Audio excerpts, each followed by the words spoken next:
Hello, Fossil Fool here, and welcome to episode 27, and our final episode, that is, of the Jurassic World Evolution campaign. A little bit of a sad moment, I guess, really, because we're ending the campaign, but we will be moving on to the DLC, and I'm probably going to have one more episode on, like, a review of the series, like the campaign and the base game, excluding any DLC itself, coming up soon as well.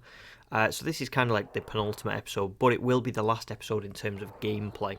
Now, today's episode is about the security mission on Isla Sorna, and it's the last mission we've got to complete on Isla Sorna, and then we'll have completed it. We'll have gotten everything we possibly can in terms of the reputation rewards.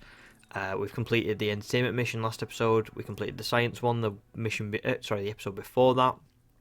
And if you've not watched those episodes, you'll be able to see I've made these huge enclosures so that we can use them just for the missions, because I'd already hit 5 stars before we got to this part of the island, so it just made sense to do. So, as you can see in the bottom right, the security mission is to incubate and release at the Hammond Creation Lab a Tyrannosaurus Rex with Aggressive Instincts mod, a Spinosaurus with Skin Toughness mod, an Indominus Rex with Intuitive Learning mod, and a Ceratosaurus with Intensive Repair mod. So, I haven't put these in yet because I wanted to show you what they are. I've already done the upgrades to them, so I already put the Skin Toughness on Spinosaurus beforehand. The T-Rex, I've already put the Aggressive Instincts mod. Indominus, I've put on the Intuitive Learning, and Ceratosaurus, I have put on the Intensive Repair. So, they're all ready. Well, pretty much ready. The success rate's up so that they pass first time, and I've put the capacity on just so that we could get all 4 in together. Now what I'll do with these is, obviously each one of them will have their own exhibit. I've put a feeder over here so it tries to stay away from the gate. It'll try and lure it in. They should all have enough space. I think the Spino, we put for the entertainment mission last episode, we put the Spino in this one because it's got a lot of water. I suppose it could also go in this one as well, but we'll just put them in each of the ones and they should all be fine. They're all big enough enclosures. As you'll be able to see, each one is about 3 walls deep in terms of concrete. So it really would be tough for them to break out, I think. And then with these ones, these are electrified concrete, so that if they do manage to, or if they try and break out this way, they're still going to have a tough time of it because these are a little bit more reinforced than the regular ones. I believe the part of this mission is literally just to house them in a secure enclosure for a set amount of time, so I don't think we'll have too much trouble, but just in case we do, I have an ACU centre right here to, tranquilize any and transport them back in if it does come to that. Now, just very quickly, I've just spotted we've got a fence here. This will be from last episode with the T-Rex, because it during the storm in the entertainment mission it was banging on all the fences, so I'll just replace this one real quick. Just regular concrete should be fine, hopefully. There we go. And we'll just wait for these to be done. So what I'll do is, because really there's nothing else to do in the meantime, I've explained the setup and that's pretty much it. I'll just come back to you guys when these are ready to be released. Alright, so there are at least 2 of them ready now, so we'll release these 2 and then the Spino should be next, but the Indominus is probably going to take a while longer. So basically I want to put the Ceratosaurus, I guess, in the one with the least amount of room, because I think it's got them. I think its comfort level will probably be okay to go in there.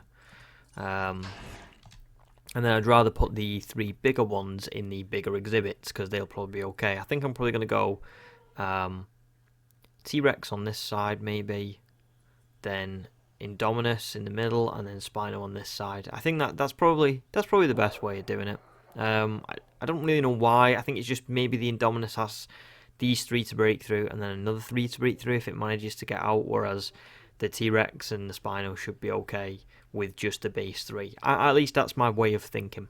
So hopefully Ceratosaurus will go straight into here. For some reason it's taking its time. Maybe if I put a...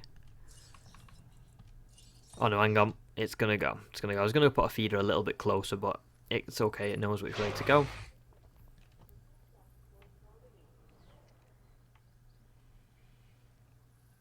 Come on, buddy.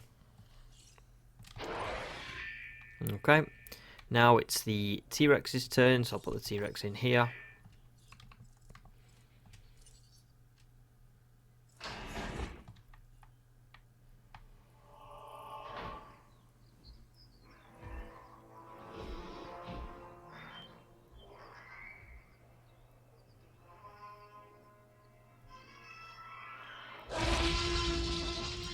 That never gets old.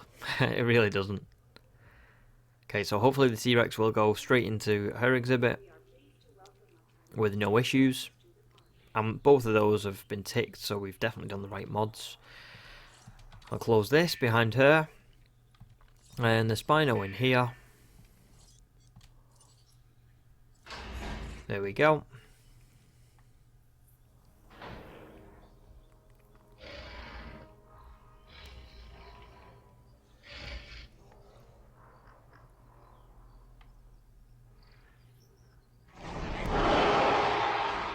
Very cool. Right, okay, let me just double check on the T-Rex should be fine. Why does it not let me click on the T-Rex? That's very strange. Oh, there we go. It will now. That was weird. It wouldn't let me click on the T-Rex then. So the T-Rex is perfectly happy in her enclosure, which is great. Just have to have a quick... Oh, let me shut this real quick. I don't want it to come back out. The Spino is also perfectly happy in hers, which I thought was going to happen because, to be honest, last episode in the entertainment mission, we had a Spino in this one and we had a T-Rex in this one, and they were both happy. So I didn't think it would change, but just in case, let's have a look at the Ceratosaurus. I'm assuming, yeah, perfectly happy because they don't really require anywhere near as much as the other carnivores for this mission in terms of both space and everything really, water, you know, forest, etc. The others are much more picky than the Ceratosaurus, so you won't have a difficult time of housing that one. Which, to be fair, you know, is probably a clue when you unlock the Ceratosaurus on the first island in the game. So it is a very manageable carnivore. It's not like they wouldn't give it to you so early if it was awful to manage. But the Spino and T-Rex are a little bit more picky, only a little bit, but they are. The main problem with this one, really, I guess, is the difference in comfort threshold between the Spino and T-Rex and the Ceratosaurus. The Spino and T-Rex, I think, are probably around the 80 to 85% mark, something like that, whereas the Ceratosaurus is at about 50%, so much better. So the Indominus is nearly done, but it's still taking its time, so we'll just come back when that one's ready as well. Well, that was actually rather unfortunate, but I had a storm just hit in the middle of all that. So while I was waiting for the Indominus, I just had to clean up from the storm. It wasn't a hurricane; it was just like a normal storm. But I was a little bit worried that the T-Rex and the Spino would start breaking out. So yeah, we're all ready now. So the Indominus is ready here. So I'll release her, and I will just open her exhibit, so she'll go in there. And hopefully that should start the next part of the mission. This, you know, the Indominus Rex part should be ticked in a second under the mission objectives, and we should be able to move on to the next part. So let's just double check. There we go. All ready. My interest with these new animals is specifically testing our security protocols, and also evaluating our dinosaur welfare strategies. I've always believed these go hand in hand. A content animal is less likely to go rogue. Go rogue? No. They're doing what they're supposed to do.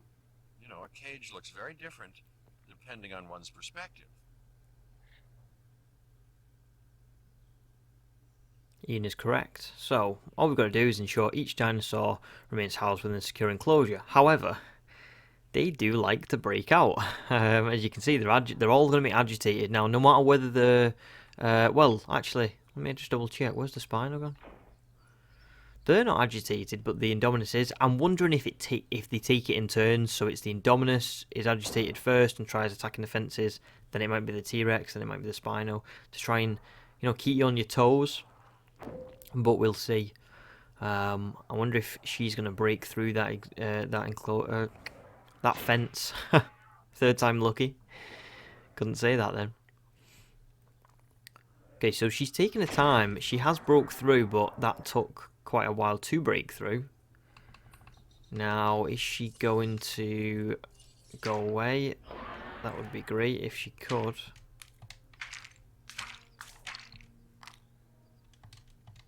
Let me just build this up again. There we go.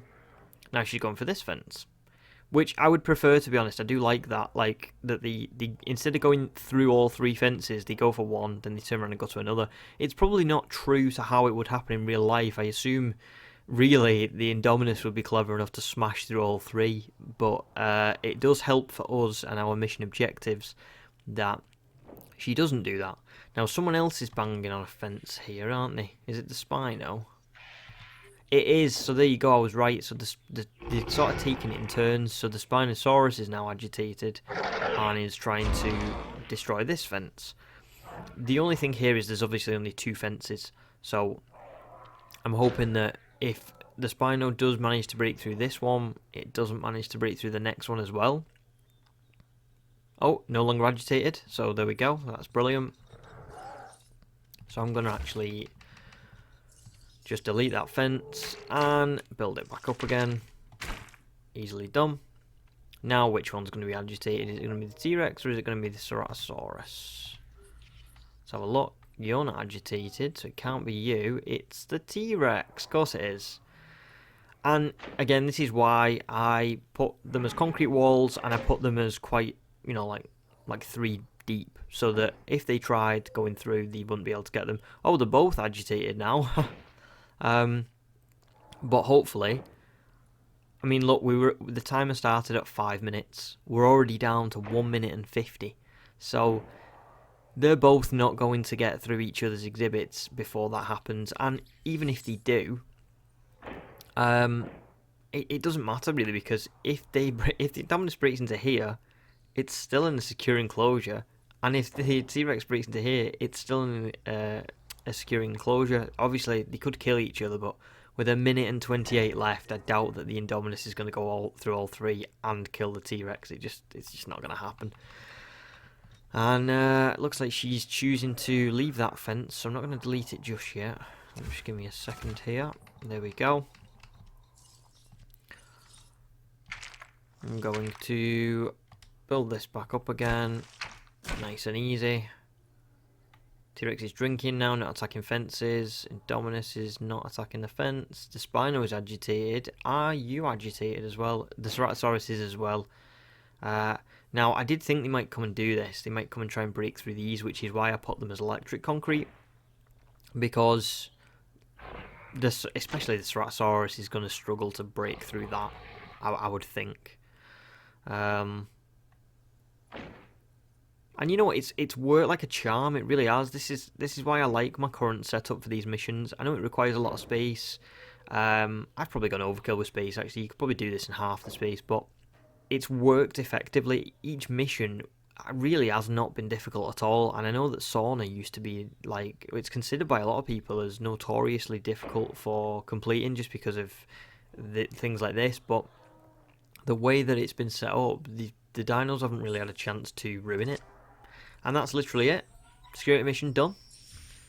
Isla Sorna complete. The Jurassic World Evolution campaign complete. We've done all the missions. We've unlocked everything we can.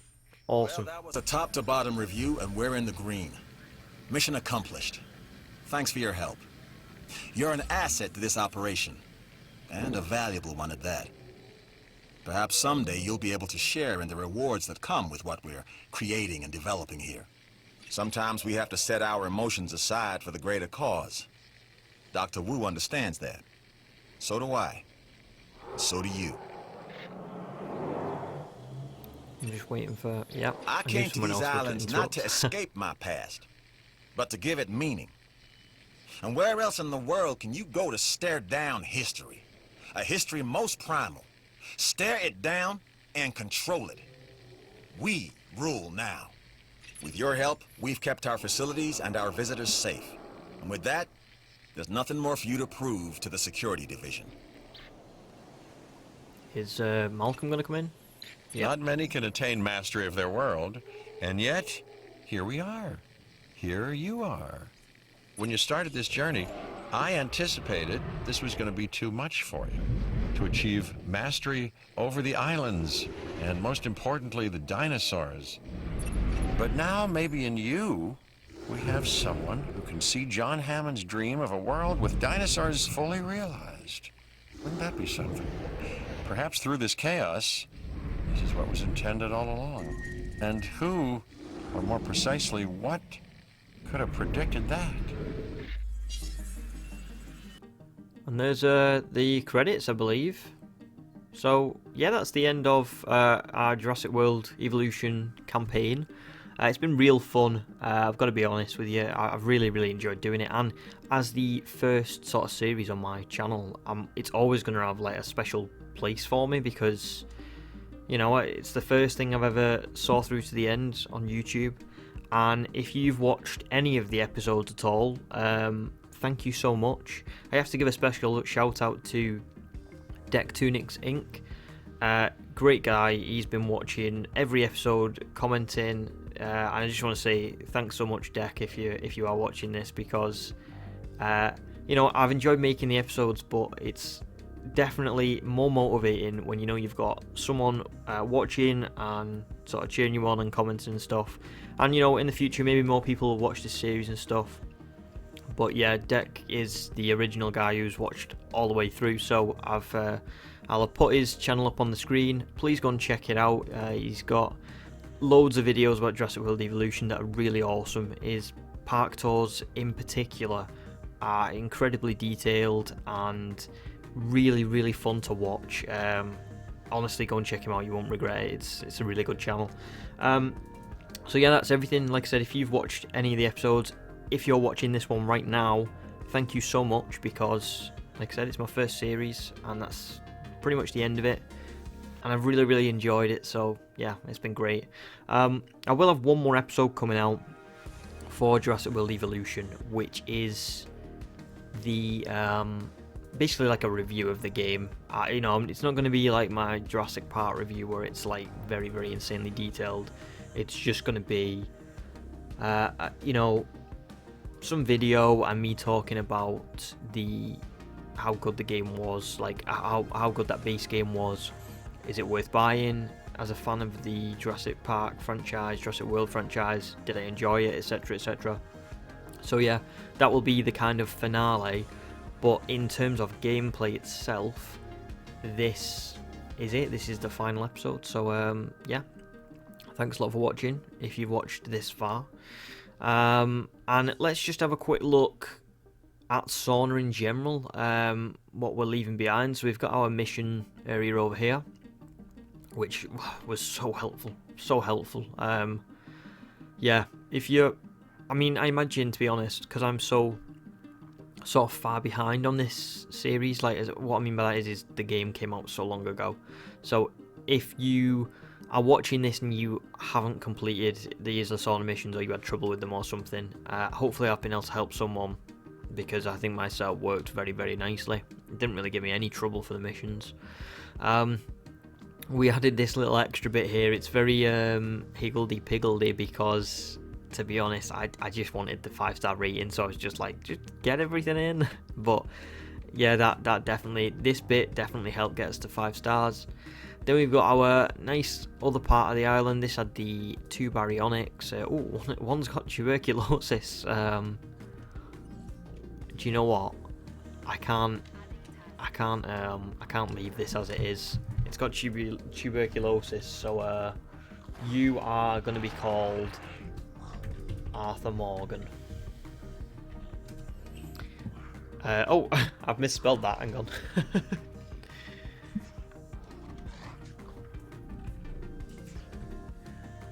Yes, you shall be called Arthur Morgan because you have tuberculosis. Can't really pass up an opportunity for a reference. So yeah, this lovely enclosure has got the baryonyx in, and yeah, I really like this one with all these sort of, like, it looks like a swamp almost. Then we've got this one with the Ceratosaurus. It's a little bit more basic, especially because I think it only went to like here. and then I had to get rid of the Dilophosaurus, so the Ceratosaurus I never really finished this bit of their exhibit, but the base bit was quite nice. Then we've got the Metracanthosaurus, a little bit similar to the Baryonyx exhibit with, you know, less water in, I guess. There is 2 of them in here, but I don't know where the other one is, but it has got quite a bit of forest in, so that's probably why. Where is it? There it is. Then probably my favourite enclosure on the island that we made was kind of like, it was just full of all kinds of sauropods. We've got Camarasaurus, Apatosaurus, Brachiosaurus. I didn't put any Diplodocus in here, but I did have plans to, and I just never needed to, because if you have a look at the dinosaur rating, we smashed it. Yeah, we did. Even I know it's got the mission dinosaurs in there, but regardless, it was way over. And then we've got these Carnotaurus. I've got to say, I love Carnotaurus in this game.